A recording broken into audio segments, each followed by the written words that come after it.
کامران مرتضیٰ صاحب کو ڈالنا چاہ رہا ہوں گفتگو میں۔ کامران صاحب بہت شکریہ۔ کامران صاحب میں اس سے پہلے کہ آپ کی آج کی سینٹ کی تقریر بہت زیادہ امپریسو تھی، اس کا ایک لفظ میں نے سنا بھی اور اس کا پورا وزن بھی تھا، میں اس پہ بات کرنا چاہتا ہوں۔ لیکن مجھے یہ بتائیں، آج خواتین مارچ کے حوالے سے نا ایسا کیوں لگ رہا ہے جیسے حکومت خواتین سے بھی ڈرنے لگ گئی ہے؟ آج پورے شہر کو بند کیا گیا تھا، این او سی بھی نہیں دیا۔ یہ کیسی پریکٹس ہے انسانی حقوق کی خلاف ورزیوں کے حوالے سے؟ آج تو عدلیہ کی آزادی پر بھی آوازیں اٹھی ہیں، آج تو یہ خواتین نے اچھی خاصی آوازیں بلند کی ہیں، ایون علامتی جنازے تک پڑھائے گئے ہیں۔ آپ کیسے دیکھ رہے ہیں اس کو؟ دیکھیے، اس طرح بھی مناسب نہیں ہے کہ عدلیہ کے جنازے پڑھائے جائیں، ان کا احترام بہرحال جو ہے ٹھیک ہے رکھا جانا چاہیے۔ گو کہ عدلیہ جو ہے اس وقت مطلب کوئی ایکسٹرا آرڈنری کردار ادا نہیں کر پا رہی، مگر باوجود اس کے کہ اگر کوئی ہم ایکسٹرا آرڈنری کردار ادا نہیں کر پاتے، مگر سسٹم کو مزید اس طرح سے تباہ نہ کیا جائے، اس کو مزید اس میں خرابی کی طرف نہ لے جایا جائے۔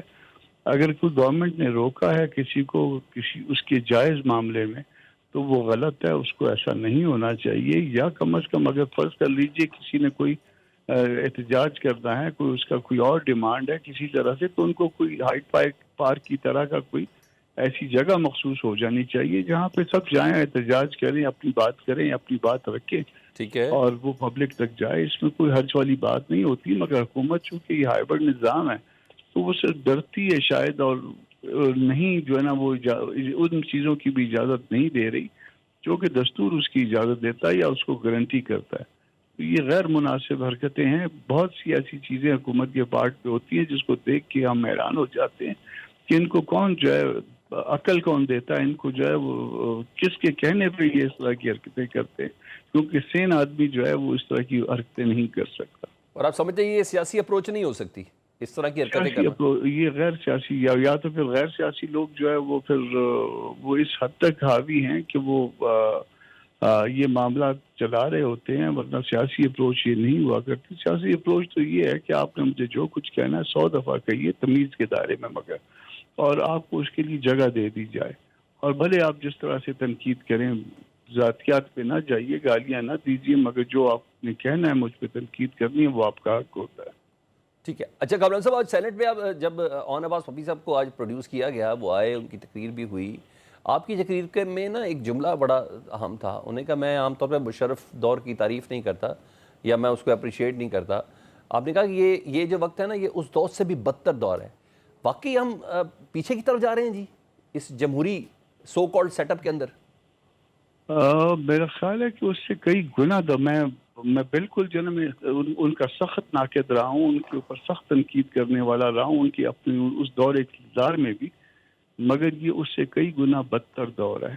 وہ مجھے یاد ہے کہ محمد میاں جب چیئر کرتے تھے سینٹ کو، دو کہ وہ نیشنل بینک سے آئے تھے اور ان کا وہ کوئی ایسا ماضی اس طرح کا سیاسی نہیں تھا، مگر اس کے باوجود چیزیں جو ہے بہت حد تک جو ہے وہ رولز کے مطابق چلا کرتی تھی اور لوگوں کو اپرچونٹیز مہیا کرتے تھے، لوگ ڈیبیٹ کر پاتے تھے۔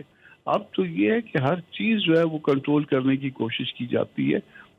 مجھے بعض اوقات حیرانگی اس بات پہ ہوتی ہے کہ یہ دو ادوار سے کم از کم یہ کہا جاتا ہے کہ اس پارلیمان کو جو ہے وہ کوئی اور کنٹرول کرتا ہے، یعنی وہ کہیں غیر سیاسی شخص جو ہے وہ یہاں پہ اس کے کنٹرول میں ہوتی ہیں یہ چیزیں۔ ظاہر ہے مجھے اور آپ کو کنٹرول نہیں کر رہا ہوگا، مگر باقی معاملات چلانے کے لیے اس کی نظر کے سامنے سے ہو کے جاتے ہیں۔ تو یہ ایک بہت بڑی تکلیف دہ بات ہے، یہ اس دور میں بھی شاید نہیں ہوا تھا۔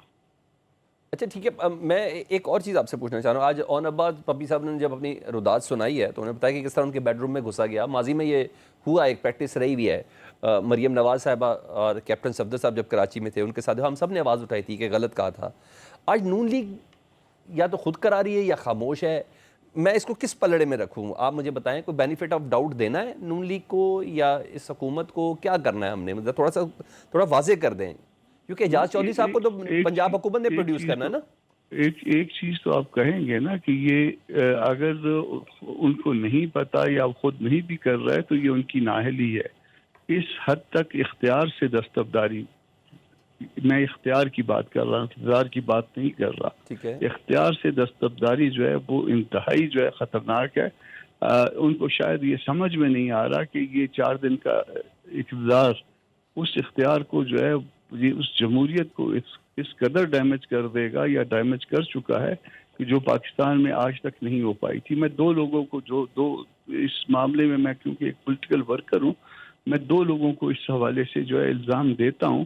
ایک الزام جو ہے وہ اس دور کو دیتا ہوں جو اس وقت پی ٹی آئی کی گورنمنٹ تھی, اور اس میں جو ہے نا وہ جس میں ابو اور امی بنانا شروع ہو گئے تھے ان کو, ان لوگوں کو جن کو وہ بنایا کرتے تھے, اور اب ہم نے دادا اور پردادا بھی شاید بنا لیے.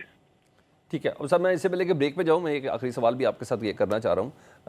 کیا یہ ایک اپوزیشن الائنس میں کیا علی امین گنڈا پور صاحب کو اگنور نہیں کیا جا سکتا؟ آپ ذرا یہ بتائیے گا, کیونکہ سلمان اکرم راجہ والی بات تو میری ان سے بھی بات ہوئی تو وہ یہ تو ایک ڈیبیٹیبل ہے نا کہ احسان ہے یا حکومت کے لیے کام ہو رہا ہے یا نہیں ہو رہا, لیکن اس پہ بھی آپ کا رسپانس آیا ہے. لیکن علی امین گنڈا پور صاحب تھوڑا سا نیکسٹ لیول پہ چلے گئے ہیں. کیا ایک زبردست ملک کے وسیع تر مفاد میں جانے کے لیے کچھ آوازوں کو اگنور نہیں کیا جا سکتا سر؟ بہت چیزوں کو اگنور بھی کیا جا سکتا ہے, مگر فرض کریے کہ اگنور کرنے والی بات ہوتی ہے ایک شخص جو ہے میرے جیسا شخص ہوتا کہ صرف ایک عام سینیٹر ہے یا ایک ایم این اے ہے یا ایم پی ہے, تو اس جیسے شخص کو اگنور یقیناً کیا جا سکتا ہے. مگر ایک صوبے کی حکومت ایک شخص کے گرد گھومتی ہے اور وہاں سے ایسی آواز جو ہے وہ چند دن کے بعد دوبارہ آ جاتی ہے, تو پھر جو ہے وہ تکلیف دہ ہو جاتا ہے, وہ اگنور کرنا ممکن نہیں رہتا. ٹھیک ہے. اور پھر ایک اور چیز جو میں وہ واضح کر دوں, اس جو رابطے ہیں, جو ان کے رابطے ہیں, جہاں پہ رابطے ہیں, اس سے ایک چیز جو ہے پھر جو ہے وہ ہمارے اندر جو ہے ہم کو جو ہے ہائی الرٹ کر دیتی ہے کہ کیا یہ دوبارہ جو ہے نا ایسی صورتحال تو نہیں پیدا ہوگی کہ ہمارے کندھے کو استعمال کر کے اور پھر کہیں رابطوں کو جو ہے نا اس طاقت کو بڑھا کے اور رابطوں کو استوار کرنا. تو یہ جو ہے تکلیف دہ بات ہو سکتی ہے. ان کے رابطے یقیناً جو ہے ادھر ادھر رہے ہیں, اور یہ رابطے سب کو پتہ بھی ہیں کہ وہ جلوس لے کے یہاں آتے تھے اور وہ اس کے بعد کہاں پہ چلے جاتے تھے. تو ہمیں یہ ایک ڈر جو ہے وہ کھائے جا رہا ہے. ٹھیک ہے.